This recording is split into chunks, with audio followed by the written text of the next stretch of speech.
The Tao of Self-Confidence, Episode 92.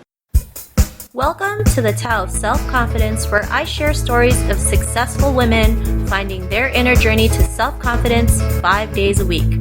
Subscribe to our newsletter by visiting thetaoofselfconfidence.com. Well, hello, friend. Welcome to the Tao of Self-Confidence, where I share stories of amazing women who have discovered their inner journey to self-confidence.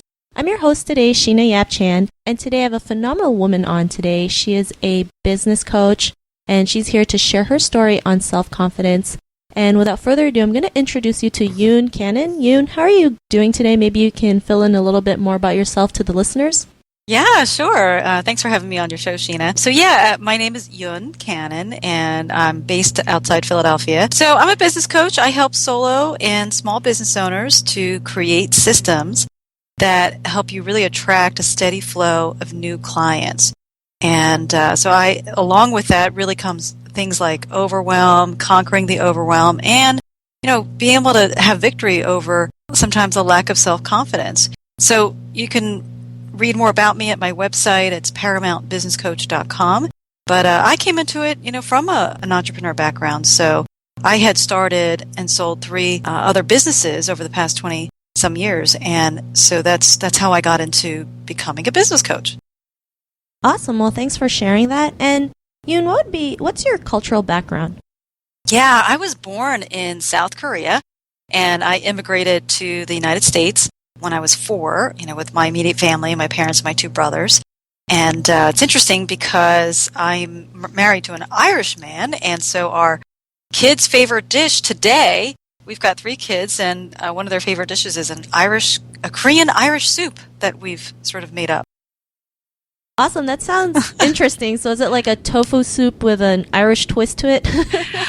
No, it started out as Irish soup, and I threw kimchi in it, So it's just potatoes and ground turkey and onions and kale. So it's a very Irish soup, but it just didn't have the spice that I needed, So I just threw kimchi in it, and the kids started calling it, it's Korean Irish soup. That's awesome. I'm going to have to try that sometime. And, it's good. And Yoon, what would be your favorite self-confidence quote? One of my favorite quotes, I wish I knew who said it, but I believe it's anonymous. The quote is, it's not what you think you are that's holding you back. It's what you think you're not. So I thought that was a really apropos for self-confidence. I love that, right? Because we're always focusing on what we're not, and we forget to realize, we have so many talents and skills that we can contribute to the world and create a life where we can be free from, all the judgment. So that's a really great quote that you mentioned. And, in your own words, how would you define self-confidence?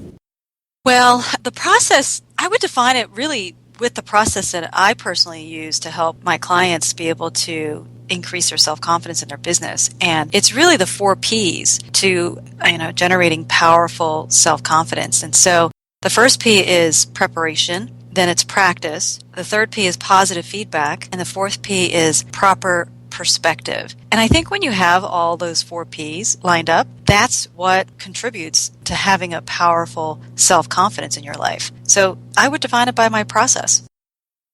I love that 4 Ps that you mentioned. It's a great little checklist to go by. So it's like something you can check off. You prepared, you're positive, you're powerful. I forgot the 4th one, so I apologize. Yeah, it's perspective. Perspective. Yeah, because, a lot of times I think we walk around, all of us, I think can easily fall into different seasons where we might lose our self-confidence or just have days when we're not feeling as self-confident. And, whatever the project is, whether it's a work-related project or, a personal goal that we're trying to pursue, I think when you put it in against that grain of being able to grade yourself on those 4 areas, it's the quickest way to really identify, all right, what am I missing in this area? Why do I feel so inadequate, when it comes to X, Y, and Z? And a lot of times it's just one of those four things that you're missing. And so when you identify what it is, then you can go, oh my gosh, I could do that.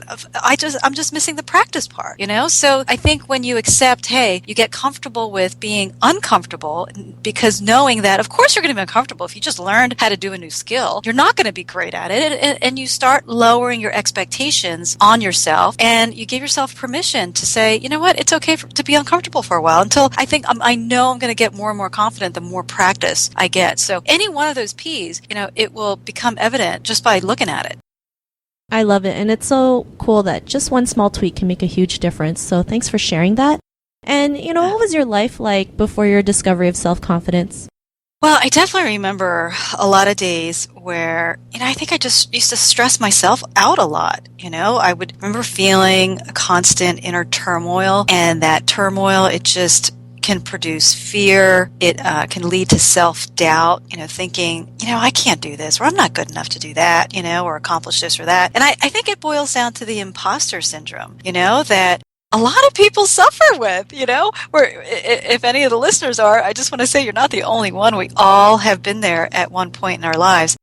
And so that's what I remember feeling before, discovering some of these keys to helping to boost and build that self-confidence. So I'm so glad, I don't have to deal with all that self-doubt and fear as much as I remember having to struggle with before.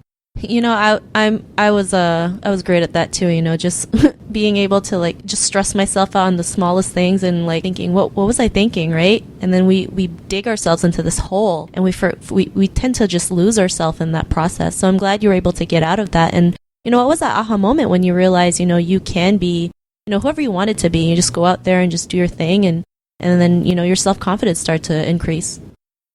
Yeah, that's a great question. I'm sure I have had many aha moments, but the first thing that comes to mind, I remember, when I first started my business coaching practice in 2008, this was the height of the recession.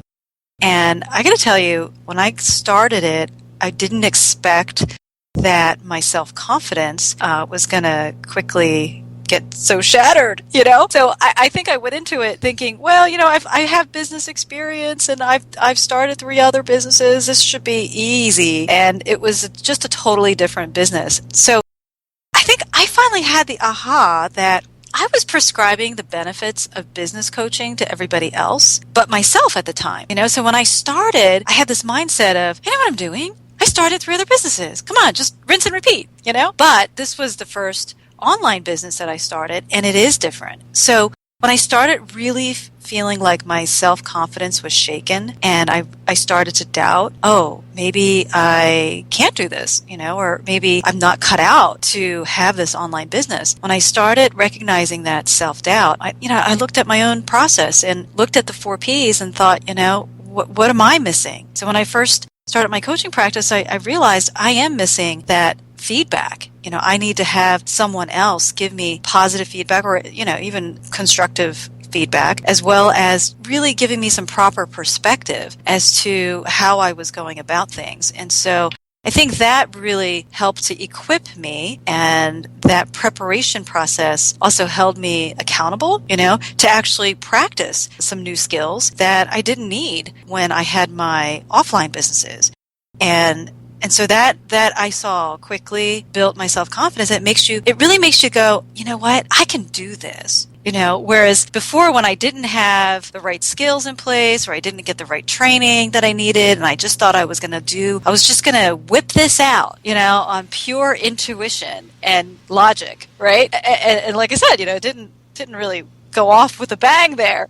So I wasn't getting the results and the traction right away in the beginning. And so that's really the critical aha, was just me realizing, oh my gosh, I'm not going through these 4 Ps. I've fallen away from it. And so that was huge, to go ahead and take that step and just invest in yourself.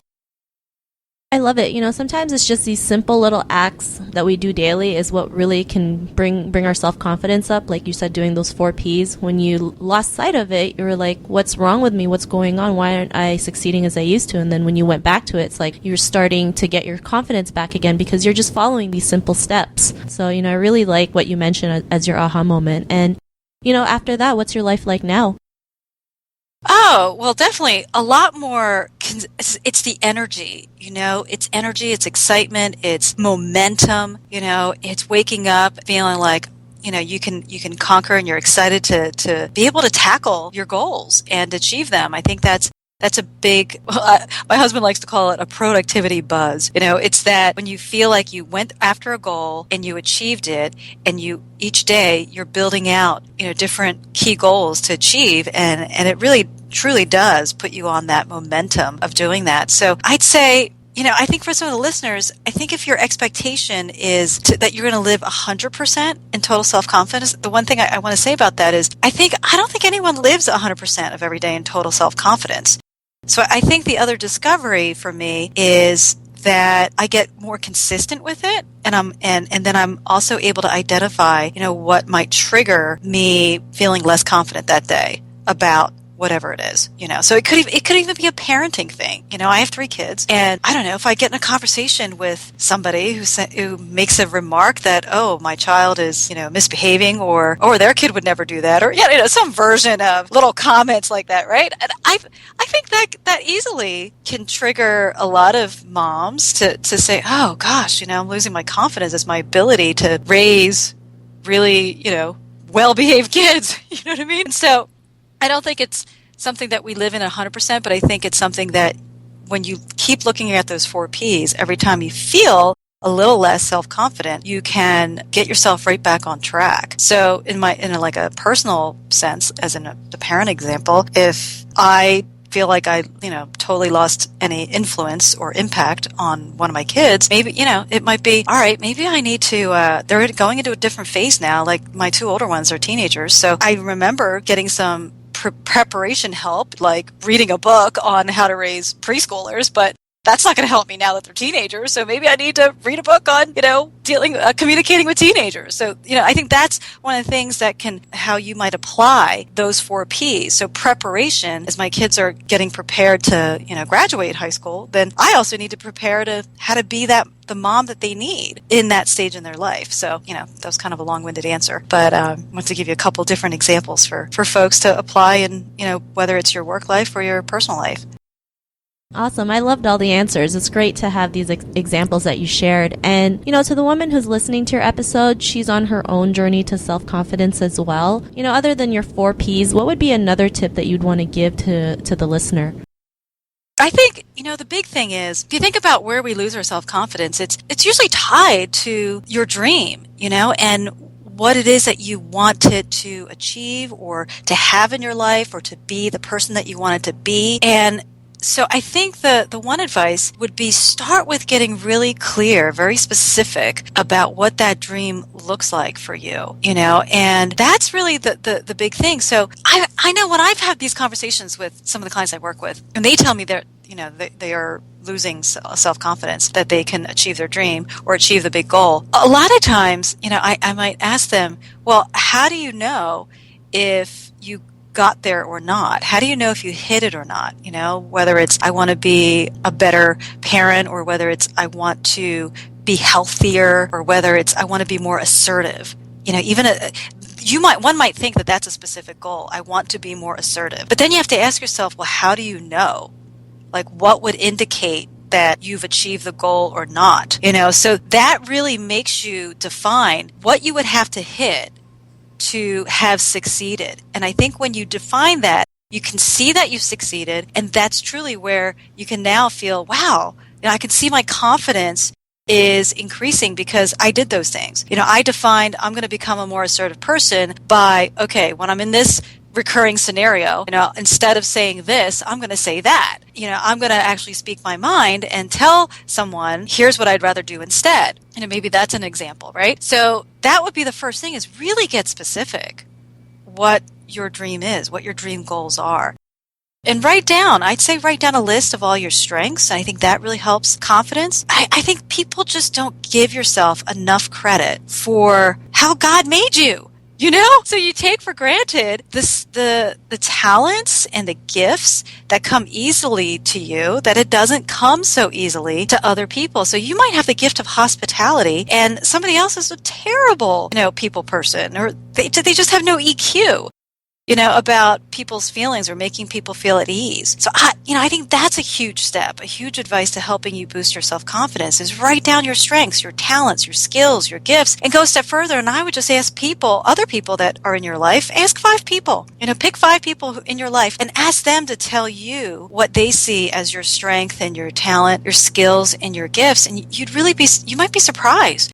The things that people tell you. And I think that's huge. And can I just add one more thing, Sheena? Yeah, no problem. Okay. I feel like I'm talking on and on, right? But I'd say the other thing, when you ask me what advice would I give women on their journey, right? It would be not only that I just said, but I think it's also important to know what shakes our self-confidence. So I think it's important to identify, what is 1 or 2 negative thought that comes into your head that just really throws you off. I like to call them gremlins. It's those gremlins that you actually just decide to buy into, and you're kind of in this negative pattern of buying into it. So I think it's important to write down what that is. So that way you could actually also write down a rebuttal, to those negative beliefs or those negative thoughts that might pop in your head because, we all have them. We all have areas that we're a little more insecure about, and I think it's important to address it head on. Awesome. Well, thanks for sharing all those tips. And I like the last one that you mentioned, knowing what shakes your confidence and taking out those gremlins. That's really that was a big one for me. So thanks for sharing that. And Yoon, if our listeners want to get to know a little bit more about you and your services, is there any websites or social media profiles we can connect with?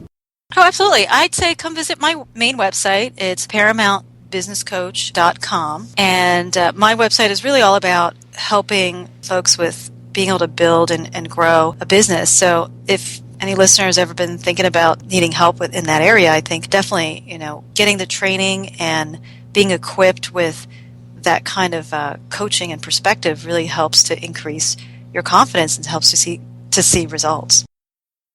Awesome. Well, thanks for sharing that. And to our listeners, if you want to connect with Yoon, just head on over to thetaoofselfconfidence.com and search for Yoon's name. Her show notes will pop up along with everything else we talked about. And I just want to thank Yoon for taking the time, for sharing her story, sharing her tips on self-confidence. So thank you so much. Oh, thanks for having me, Sheena. It was an honor to have you. And listeners, be on the lookout for another amazing episode of another woman's amazing journey to self-confidence. And we'll talk to you soon. Bye for now. Thank you for listening to another amazing episode of The Tao of Self-Confidence. Check out our resources to help you jumpstart your inner journey to self-confidence by visiting thetaoofselfconfidence.com.